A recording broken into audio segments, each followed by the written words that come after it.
नमस्कार, स्वागत है आपका राशि में। मैं हूं आपके साथ विशाल पंडित। रुक करते हैं इस वक्त की खबरों का। संयुक्त राष्ट्र में पाकिस्तान जब भी जम्मू कश्मीर का मुद्दा उठाता है उसे मुंह की खानी पड़ती है।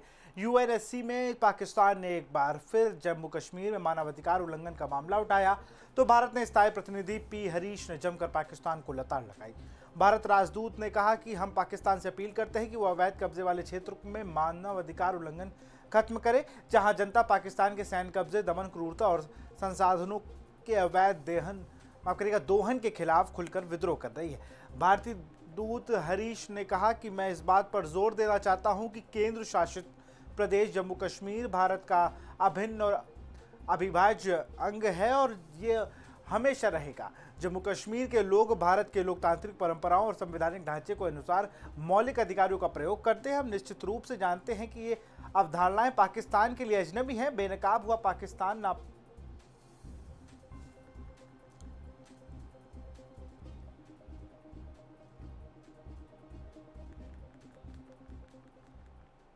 अमेरिकी राष्ट्रपति डोनाल्ड ट्रंप ने शुक्रवार में ये कहा कि कनाडाई प्रधानमंत्री मार्क कार्नी एशिया दौरे के दौरान मुलाकात नहीं करेंगे। व्हाइट हाउस से रवाना होने से पहले पत्रकारों ने जब पूछा कि क्या कार्नी से बात करेंगे तो ट्रंप ने साफ जवाब दिया कि नहीं, मेरी कोई ऐसी योजना नहीं है। ट्रंप ने कनाडा के एक विवादित विज्ञापन पर नाराजगी जताते हुए कहा कि उन्होंने जो किया वह बेहद बेईमानी है। मुझे बताया गया कि वह विज्ञापन को हटाने वाले हैं लेकिन अभी भी इसे चला रहे हैं। ये बहुत गंदा खेल है लेकिन हम उनसे भी गंदा खेल सकते हैं। आपको बता दें कि अमेरिकी राष्ट्रपति डोनाल्ड ट्रंप ने कनाडा के फेक विज्ञापन पर नाराजगी जताते हुए सभी व्यापार वार्ताएं रद्द कर दी। विज्ञापन में रोनाल्ड रीगन के भाषण को तोड़ मरोड़ को दिखाया गया था।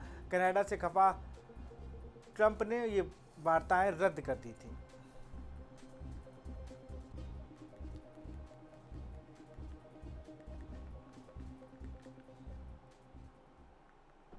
गोवा के समुद्र तटों पर फेरी वालों के बढ़ते उपद्रव को लेकर मुख्यमंत्री डॉक्टर प्रमोद सावंत ने चिंता जताई है। राज्य सरकार ने अब ऐसे अनधिकृत फेरी वालों और दलालों के खिलाफ सख्त कार्रवाई का ऐलान किया है। इसके लिए विधानसभा में गोवा पर्यटन स्थल संरक्षण और रखरखाव संशोधन विधेयक 2025 पारित किया गया है, जिसमें 5,000 से लेकर 1 लाख तक का जुर्माना लगाने का प्रावधान है।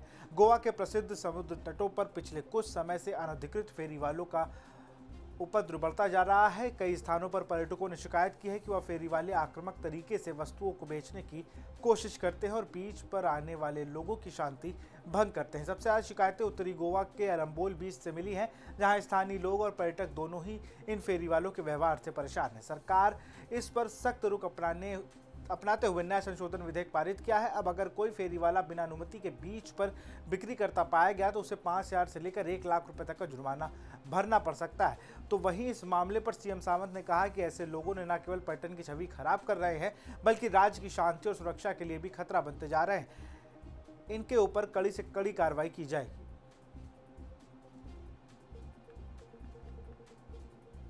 देखो, जो सीएम ने बोला था, कायदा निकाला था, इसका ये नहीं हो रहा है। आज ये लमड़ी है, वो कपड़े बेचता है, मसाज करता है, सब कुछ करता है, लेकिन अभी मेरे को मालूम नहीं पड़ता है पुलिस का आशीर्वाद है किसका आशीर्वाद है, क्योंकि वो लोग खुलेआम बिजनेस करते हैं। उनको जीएसटी नहीं लगता है, इनकम टैक्स नहीं लगता है, कुछ नहीं लगता है। हम लोगों ने जैसा बिजनेस किया तो हमको सब कुछ लगता है। मैं टूरिज्म मिनिस्टर को कहना चाहता हूँ, सीएम को कहना चाहता हूँ, इनके ऊपर जल्दी से जल्दी कार्रवाई करें। और ये लोग टूरिस्ट को इतना तंग करते हैं, टूरिस्ट बीच पे सोने के लिए आता है, रेस्ट करने के लिए आता है, ये लोग जाके कपड़ा पूछता है, मसाज पूछता है, और ये लोग इतना लुभाता है उनको। एक मसाज के लिए 5-5, 6-6 हजार लेता है, कभी कभी 20,000 भी लेता है अच्छा कस्टमर मिला तो।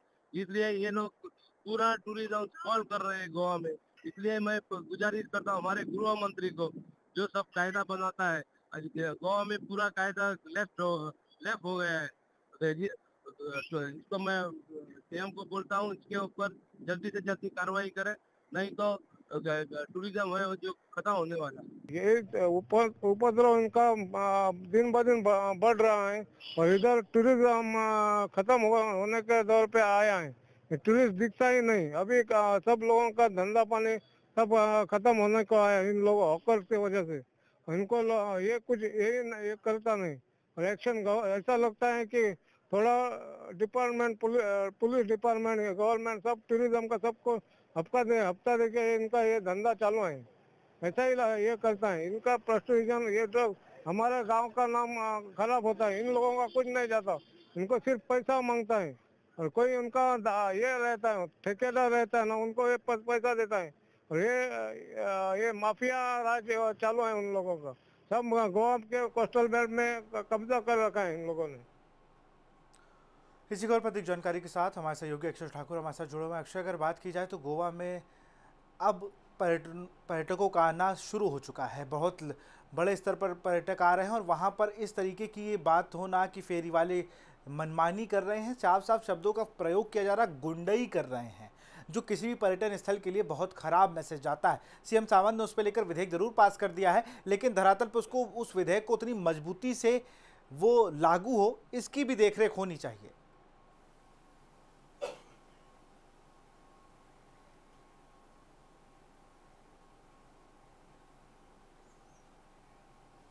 बिल्कुल इसी बात का बेसब्री के साथ इंतजार भी किया जा रहा है, क्योंकि गोवा की पहचान टूरिज्म प्लेस के तौर पर की जाती है और बड़ी संख्या में सिर्फ देशी नहीं विदेशों से भी सैलानी यहां पर पहुंचते हैं। लेकिन पिछले काफ़ी वक्त से इस तरह की शिकायतें मिल रही थी कि जो अनाधिकृत फेरी वाले हैं, खास तौर पर बीचेस पर उनकी तरह से उपद्रव किया जाता है, बदसलूकी की जाती है जो भी पर्यटक पहुँचते हैं। और सिर्फ विशाल पर्यटक ही नहीं, यहाँ के स्थानीय लोग भी उनकी मनमर्जी से उपद्रव से बेहद परेशान हो चुके हैं। और यही वजह है कि गोवा सरकार की तरफ से नया संशोधन विधेयक 2025 पारित किया गया था, ताकि ऐसे लोगों पर नकेल कसी जा सके। बाकायदा इस पर प्रावधान किया गया जुर्माने का कि अगर कोई इस तरह से अनर्गल व्यवहार करता है, अनर्गल टिप्पणी करता है या किसी के साथ बदसलूकी करता है, तो 5,000 रुपये से लेकर 1 लाख रुपए तक का जुर्माना उस पर ठोका जाएगा। हालांकि पिछले कुछ वक्त में कुछ ऐसे वीडियो भी सोशल मीडिया पे जमकर वायरल हुए हैं जहां पर इस तरह के बदसलूकी घटनाएं सामने आईं। लेकिन बड़ा सवाल इसी बात को लेकर है कि कानून तो पारित कर दिया जाता है, लेकिन उसका इम्प्लीमेंटेशन किस तरीके से होता है, इस पर काफ़ी कुछ निर्भर करता है।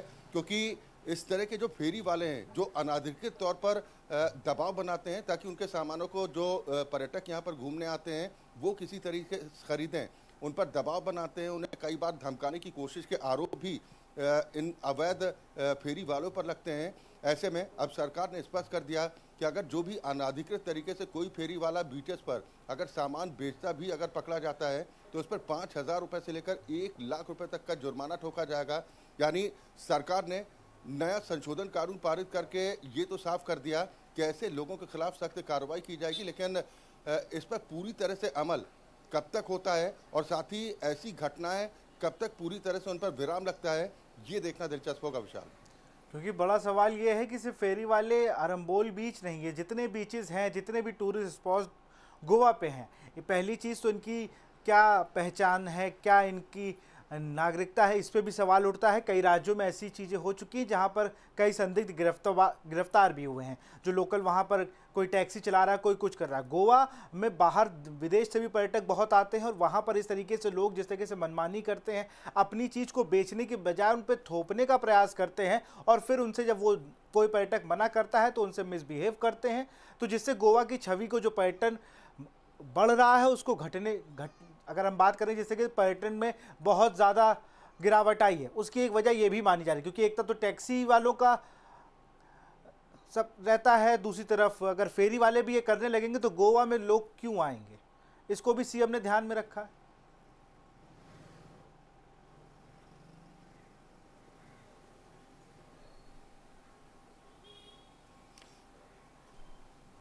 बिल्कुल इसी बात को लेकर सवाल है कि जिस प्रदेश की पहचान और जिसका जो कहते हैं कि अर्थव्यवस्था टूरिज्म पर निर्भर करती हो, वहाँ पर अगर इस तरह की घटनाएं होती हैं और न सिर्फ ऐसी घटनाएं होती हैं बल्कि उनमें लगातार इजाफा भी देखने को मिलता है, तो वो उस प्रदेश के दामन पर एक दाग की तरह है। जैसा कि हम लगातार जिक्र भी कर रहे हैं कि बड़ी संख्या में पर्यटक आते हैं और टूरिज्म सीजन की शुरुआत भी हो चुकी है और टूरिज्म सेक्टर को मजबूत करने को लेकर सरकार लाखों करोड़ों रुपए पानी की तरह बहाती भी है। तमाम इंतजामों का दावा किया जाता है, लेकिन इस तरह की घटनाएं कहीं ना कहीं उन पर्यटकों के मन में एक डर पैदा करती हैं, जो इस उम्मीद से अपने परिवार के साथ, अपने दोस्तों के साथ यहाँ पर पहुँचते हैं कि गोवा की खूबसूरती को निहारना है, गोवा के जो टूरिज्म प्लेस है वहाँ पर जाकर उनकी यादों को अपनी ज़िंदगी भर के लिए अपने जहन में समेटना है। लेकिन इस तरह की घटनाएं जिनके साथ हो जाती हैं, तो ये एक ऐसे बदनुमे दाग की तरह होता है जिसको छुटाना काफ़ी मुश्किल होता है। विशाल, बिल्कुल, आप बने रहिए हमारे साथ। हम बात बता रहे थे रंबोल बीच में किस तरीके से फेरी वाले अब गोवा में सिरदर्द बन गए हैं। एक तरफ हम टैक्सी का मुद्दा उठा रहे थे लगातार, टैक्सी चालक किस तरीके से, जो प्राइवेट टैक्सी हैं वो किस तरीके से मनमानी करते हैं, और अब ये फेरी वाले जिन पे अब सरकार ने एक नया अधिनियम बना दिया है जिसमें 5,000 से 1 लाख तक का जुर्माना है। देखना है इस कानून को लागू होने के बाद क्या कुछ स्थिति रहती है। खबरों में आगे बढ़ेंगे। गोवा में हाल के दिनों में हुई असमय बारिश ने किसानों की मुश्किलें बढ़ा दी है। विशेष रूप से मई और आसपास के इलाकों में खेतों में खड़ी फसलों को भारी नुकसान पहुंचा है।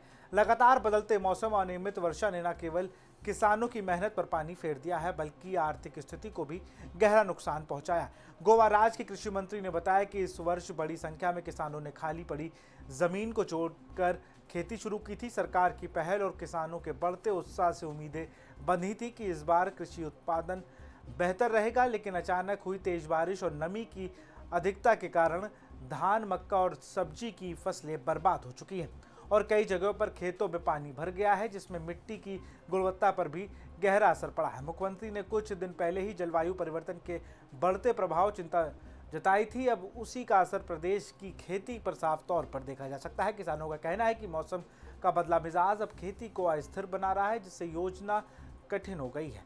मई गांव के किसानों ने सरकार से तत्काल सर्वे कराकर नुकसान का आकलन करने और मुआवजा देने की मांग की है। साथ ही वह जलवायु अनुकूल खेती के लिए आवश्यक तकनीकी सहायता और प्रशिक्षण की भी अपेक्षा कर रहे हैं। ग्रामीणों का कहना है कि यदि समय रहते कदम नहीं उठाए गए तो आने वाले दिनों में राज्य में खेती करना बहुत कठिन हो जाएगा।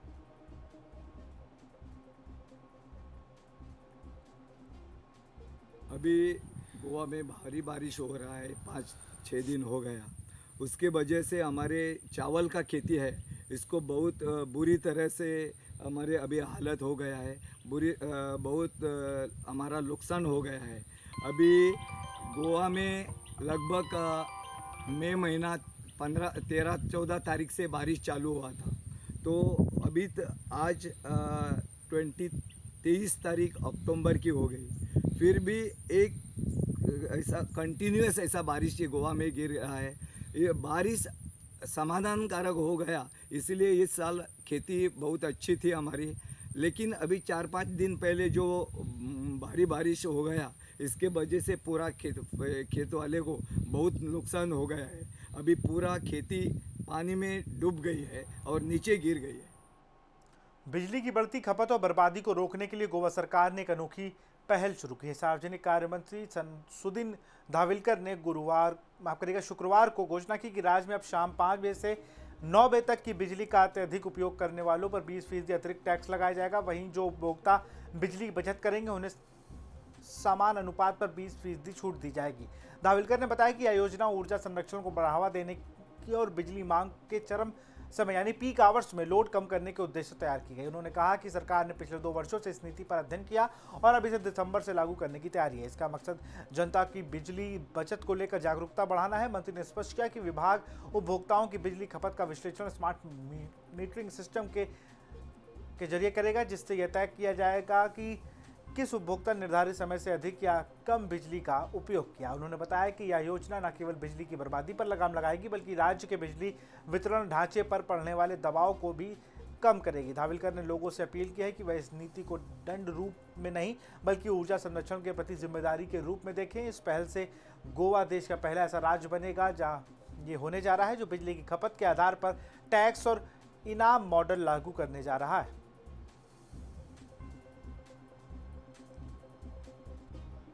बिजली बर्बादी पे लगेगा अभी अतिरिक्त टैक्स और बचत में 20% की छूट। जी हाँ, गोवा गवर्नमेंट ने एक नया प्रपोजल सामने लेके आई है जहाँ पे अभी जो भी बिजली की बर्बादी करेंगे उन्हें 20% अतिरिक्त टैक्स देना पड़ेगा। वही जो बिजली का सही उपयोग करेंगे उन्हें 20% की छूट मिलेगी। ये दर शाम के 5 बजे से सुबह 9 बजे के बीच में लागू होगा। जो भी शाम के 5 बजे से सुबह 9 बजे के बीच अगर बिजली का सही उपयोग करके बचत करता है तो उन्हें 20% की छूट उनके बिल में मिलेगी। वही जो दुरुपयोग करेगा इस बिजली के इस समय में, तो उन्हें 20% अधिक टैक्स देना पड़ेगा। इसे जो गोवा के पावर मिनिस्टर सुदीन धवड़ीकर ने जो है उन्होंने कहा कि इसको जो है वो दिसंबर से लागू किया जाएगा, और उन्होंने इसे ऑलरेडी बिजली विभाग को प्रपोजल जो है वो भेजा गया है। और मंत्री ने ये प्रस्ताव पिछले 2 वर्ष को ध्यान में रखते हुए स्टडी करते हुए ये प्रपोजल सामने रखा है। अभी ये देखना होगा कि इसका जो उपयोग है वो लोगों को होगा या अपोजिशन इसके ऊपर कोई नई राजनीति करने की कोशिश करेंगे। बिहार में मुस्लिम सीएम को लेकर घमासान है। चिराग पासवान का एक्स पर मुस्लिम वाला दांव, महागठबंधन पर उन्होंने यह आरोप लगाया है। अब अगर बात की जाए तो चिराग पासवान एक बार फिर से चर्चाओं में है। बिहार विधानसभा चुनाव और सियासी तापमान अब तेज होता जा रहा है। एनडीए महागठबंधन दोनों धड़ों की तरफ से मतदाताओं को लुभाने की हर संभव कोशिश की जा रही है। वहीं अब राज्य में मुस्लिम चेहरे को मुख्यमंत्री बनाए जाने को लेकर भी बहस तेज होती जा रही है। मुस्लिम समुदाय की तरफ से उनकी जनसंख्या को देखते हुए भागीदारी को लेकर सवाल उठाए जा रहे हैं। इसी बीच लोक जनशक्ति पार्टी रामविलास के अध्यक्ष और केंद्रीय मंत्री चिराग पासवान की सोशल मीडिया प्लेटफॉर्म एक्स पर एक पोस्ट वायरल हो रही है, जिसमें उन्होंने अपने पिता रामविलास पासवान के फैसले को याद दिलाते हुए महागठबंधन पर सवाल उठाए। चिराग पासवान ने अपने सोशल मीडिया अकाउंट एक्स पर पोस्ट कर एलपीजी संस्थापक और अपने पिता के फैसले का जिक्र किया। उन्होंने लिखा कि साल 2005 में मेरे नेता, मेरे पिता स्वर्गीय रामविलास पासवान ने मुस्लिम मुख्यमंत्री बनाने के लिए अपनी पार्टी तक कुर्बान कर दी थी, तब भी अपने उनका साथ नहीं दिया। चिराग पासवान ने कहा कि आरजेडी 2005 में भी मुस्लिम मुख्यमंत्री के लिए तैयार नहीं थी और आज 2025 में भी ना मुस्लिम मुख्यमंत्री देने को तैयार है और ना ही उप मुख्यमंत्री।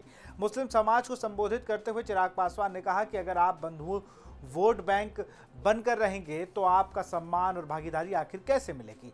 चिराग पासवान ने इससे पहले भी इंडिया गठबंधन पर निशाना साधते हुए कहा कि आरजेडी हमेशा यादव और सहनी समाज के नाम पर राजनीति करती आई है, लेकिन मुस्लिमों की बात वो सिर्फ चुनाव के समय पर करती है। चिराग पासवान ने लिखा कि बिहार में 18% मुस्लिम है, फिर भी महागठबंधन किसी मुस्लिम सीएम या डिप्टी सीएम को पद देने के लिए तैयार नहीं। बता दें कि हाल ही में इंडिया गठबंधन की ओर से तेजस्वी यादव को मुख्यमंत्री चेहरा घोषित कर दिया गया था, जबकि डिप्टी सीएम के नाम पर वीआईपी के मुखिया मुकेश सहनी के नाम पर मुहर लगी थी। इस फैसले के बाद मुस्लिम समाज की ओर से उनकी भागीदारी को लेकर मांग उठाई गई थी। सोशल मीडिया पर भी सवाल किए जा रहे थे, यानी सीएम के तौर पर मुस्लिम चेहरे को लेकर चिराग पासवान ने दांव चल दिया है और ये बताने की कोशिश की है कि तुष्टीकरण की राजनीति करने वाली आरजेडी मुस्लिम समाज को सिर्फ वोट बैंक के तौर पर इस्तेमाल करती है, उनके कल्याण से आरजेडी का कोई लेना देना नहीं।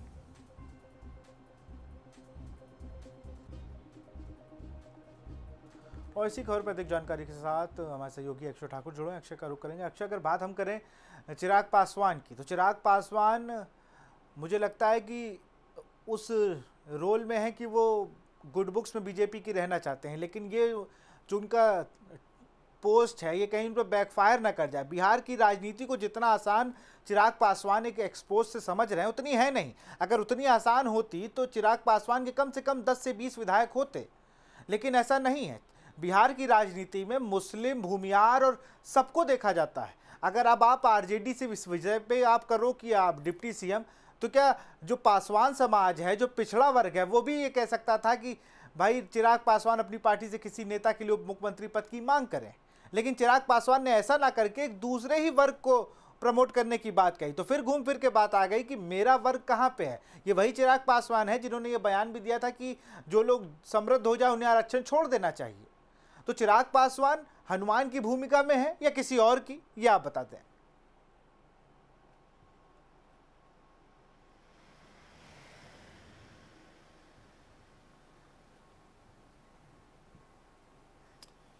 देखिए, बिहार का सियासी तापमान तो इस वक्त गजब उछाल पर है और लगातार जिस तरह से एक दूसरे को टारगेट करने की कोशिश विशाल की जा रही है, चाहे वो एनडीए गठबंधन की तरफ से हो या फिर महागठबंधन की तरफ से जो आरोप लगाए जा रहे हों एनडीए की मौजूदा सरकार पर। लेकिन इसी बीच जो दांव खेला है चिराग पासवान ने, और ये दांव है मुस्लिम मुख्यमंत्री चेहरे को लेकर। आरोप इसका सीधा सीधा यही लगता है कि मुस्लिम वोटरों को हमेशा वोट बैंक के तौर पर इस्तेमाल तो किया गया, खासतौर पर महागठबंधन पर जो निशाना साधने की कोशिश चिराग पासवान की तरफ से की गई है, इसको चुनावी दांव के तौर पर देखना चाहिए। उन्होंने सीधा कह दिया कि तुष्टीकरण की राजनीति तो महागठबंधन की तमाम पार्टियां, चाहे उसमें कांग्रेस पार्टी हो, आरजेडी हो, समाजवादी पार्टी हो या अन्य कई विपक्षी दल जो मुस्लिम तुष्टीकरण की राजनीति करते हैं, मुस्लिमों का मसीहा बनने की कोशिश करते हैं, लेकिन असल में उस समाज की बेहतरी के लिए उन्होंने कुछ खास किया नहीं। और ये कुर्बानी की जो बात उन्होंने अपने इस सोशल मीडिया प्लेटफॉर्म एक्स के जरिए कही है कि अगर मुस्लिमों के लिए अगर किसी ने कुर्बानी दी है तो वो कुर्बानी उनके स्वर्गीय पिता रामविलास पासवान ने 2005 में दी थी, जब उन्होंने अपनी पार्टी तक को दांव पर लगा दिया था। यानी चिराग पासवान कहीं ना कहीं मुस्लिम समाज को बताने की कोशिश कर रहे हैं, उनको ये संदेश देने की कोशिश कर रहे हैं कि आपको सिर्फ वोट बैंक के तौर पर इस्तेमाल किया जाता है, क्योंकि अगर ऐसा ना होता तो 2005 में जब उन्होंने अपने स्वर्गीय पिता के नाम का जिक्र किया कि वो अपनी पार्टी तक की कुर्बानी देने को तैयार थे, लेकिन उस वक्त आरजेडी ने ऐसा नहीं किया, यानी कि मुस्लिम मुख्यमंत्री के लिए आरजेडी तैयार नहीं थी। और ये न सिर्फ 2005 बल्कि 2025 में भी यही है, क्योंकि जैसा आप जिक्र कर रहे थे कि अभी 2 दिन पहले तेजस्वी यादव को मुख्यमंत्री पद का उम्मीदवार घोषित किया गया, वीआईपी के सहनी साहब को उप मुख्यमंत्री पद का उम्मीदवार घोषित किया गया है। चिराग ने टारगेट करने की कोशिश की और मुस्लिम समाज को यह मैसेज देने का प्रयास किया गया है कि आप एक सिर्फ वोट बैंक की तरह हैं और कब तक सिर्फ एक वोट बैंक के तौर पर खुद को इस्तेमाल होने देंगे, हम पर भरोसा कीजिए। यानी इसको चुनावी बेला में एक बड़े दांव के तौर पर देखा जा रहा है। अब देखना ये होगा कि जो चिराग पासवान की तरफ से जो ये संदेश देने की कोशिश मुस्लिम समाज को दी गई है उसका इन चुनावों पर कितना असर पड़ता है। लेकिन इतना तो तय है कि सोशल मीडिया पर इसको लेकर बहस तेज हो चुकी है और मांग भी की जा रही है। मुस्लिम समाज की तरफ से भी कई मुस्लिम संगठन हैं जिनकी तरफ से कहा जा रहा है कि 18% की आबादी हमारी है और हमें वोट बैंक के तौर पर आखिर कब तक इस्तेमाल किया जाता रहेगा। यानी कि दुखती नब पर चिराग पासवान ने हाथ रख दिया। विशाल, बिल्कुल दुखती नब्ज पर हाथ रख दिया, लेकिन टिकट देने में पीछे क्यों है? एक भी मुस्लिम कैंडिडेट को टिकट नहीं। और जो लोग जिन्होंने ये ट्वीट मतलब एक्स पे पोस्ट किए उनमें शौकत अली नाम है जो यूपी में AIM के अध्यक्ष हैं, उसमें असीम वकार हैं, ये वही लोग हैं जो ओवैसी की पार्टी के नेता हैं। इन्हीं लोगों ने एक्स पे पोस्ट किया कि 18% वालों को कुछ नहीं। लेकिन बड़ा सवाल ये है कि अगर चिराग पासवान पर ही आऊँगा, चिराग पासवान इतने ही हितैषी बनने की कोशिश कर रहे हैं तो चिराग पासवान ने मुस्लिमों को टिकट क्यों नहीं दिया? क्या वो कह रहे हैं कि मुझे वोट मत दो, बस आरजेडी महागठबंधन के झांसे में मत आओ? क्या ये कहना चाह रहे हैं वो?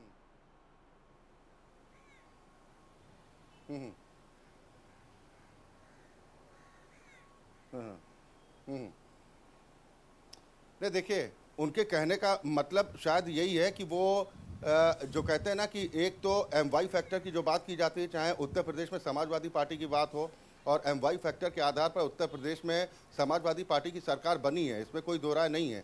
और यही हाल कुछ न कुछ बिहार का भी है, क्योंकि वहाँ का भी जो जातिगत फैक्टर है वो समीकरण भी कुछ इसी ओर इशारा करते हैं। और जो मजबूत ताकत मानी जाती है कि मुस्लिम और यादव एक बड़ा कॉम्बिनेशन है जो कि आरजेडी के लिए बड़ी ताकत है, इस ताकत को कमज़ोर करने की कोशिश के तौर पर इस बयान को ज़रूर देखा जाना चाहिए। लेकिन ये ज़रूर है, जैसा हमने बोला ना कि दुखती नब्ज पर हाथ रखने की कोशिश चिराग पासवान की तरफ से की गई है।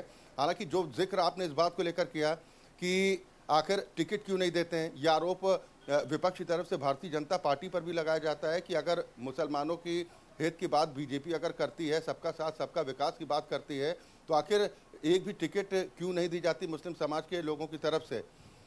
लेकिन सवाल इस बात को भी लेकर उठता है कि कई जगह अपने समीकरण देखने की कोशिश तमाम राजनीतिक दलों की तरफ से की जाती है कि जिस कैंडिडेट पर वो दांव लगा रहे हैं क्या वो जीत दर्ज करने में कामयाब रहेगा। क्योंकि आप इसी बिहार विधानसभा चुनाव की बात कीजिए, कई ऐसे इलाके बिहार में हैं जहां पर मुस्लिम आबादी काफ़ी महत्व रखती है। बिल्कुल, सीमांचल वो क्षेत्र है, सीमांचल में ही जहाँ पे 4 सीटें जीत के आई थी ओवैसी की पार्टी, वो सीमांचल क्षेत्र है। जगहों पर उम्मीदवार मुस्लिम समाज से नहीं दिए जाते। हाँ,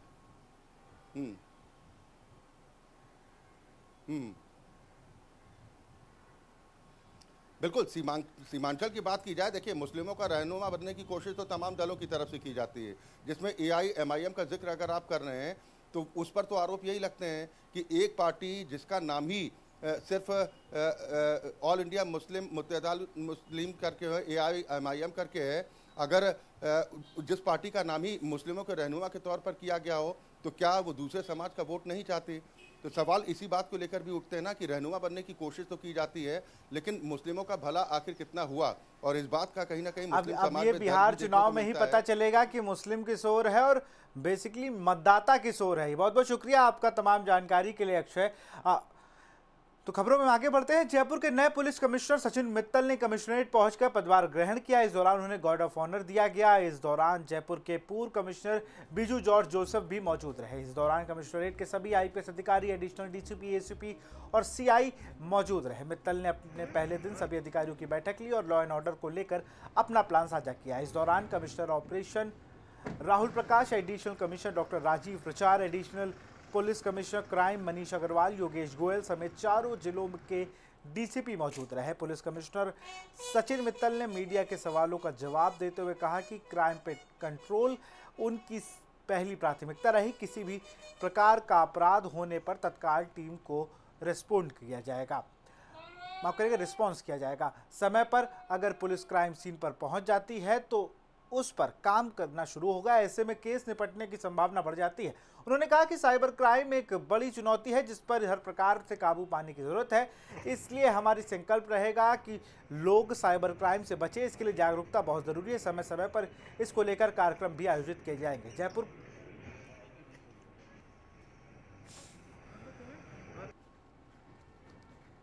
हाँ, उसके लिए भी हम पेट्रोलियम वगैरह बढ़ाएंगे और बीट पुलिसिंग पर भी ध्यान देंगे, कम्युनिटी पुलिसिंग, कई सारे प्रोग्राम्स और इनिशिएटिव्स ऑलरेडी चल रहे हैं, तो अकॉर्डिंगली उसी के अनुसार काम होगा। साइबर क्राइम का निश्चित रूप से बढ़ोतरी हुई है और साइबर क्राइम में भी पैटर्न लगातार चेंज होता है, तो ये एक सबसे बड़ा चैलेंज है कि जो नया पैटर्न इमर्ज होता है उसको कैसे हम लोग डील करें, तो वो एक निश्चित रूप से चैलेंज रहेगा। और जो भी संसाधन हमारे पास हैं और जो राज्य सरकार और मुहैया कराएगी उसका बेस्ट पॉसिबल यूज़ करके इस पे हम कंट्रोल करेंगे। तो मेरे साथ खबरों में फिलहाल इतना ही। देखते रहिए राजटीवी। नमस्कार।